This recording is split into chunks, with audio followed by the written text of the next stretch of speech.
শাহরুখের পর এবার বাড়ি ছাড়লেন আমিরও। গত জানুয়ারি মাসে শাহরুখ খান মান্নাত ছেড়ে উঠেছেন ভাড়া বাড়িতে। যদিও তিনি জানিয়েছেন বাড়িতে কাজ করার কারণে আপাতত 2 বছর থাকবেন ভাড়া বাড়িতে, তবে অনেকেই মনে করছেন সাইফ আলী খানের বাড়িতে হামলার পরে এই সিদ্ধান্ত নিয়েছেন শাহরুখ। সম্প্রতি জানা গেছে আমিরও নাকি বান্দ্রার বাড়ি ছেড়ে চলে যাচ্ছেন অন্যত্র।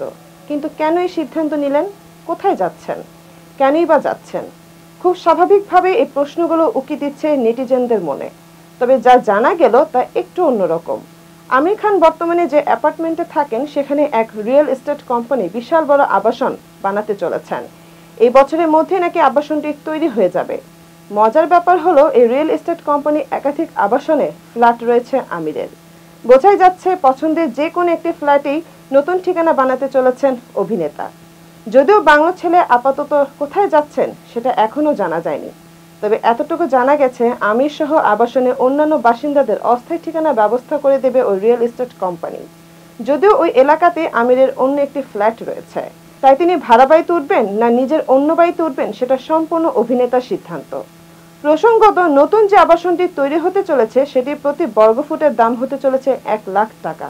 বোঝাই যাচ্ছে কয়েকশো কোটির আবাসন তৈরি হতে চলেছে বান্দ্রার এই স্থানে। আগামী বছরের মধ্যেই পুরনো আবাসনে ফিরে আসবেন আমির খান।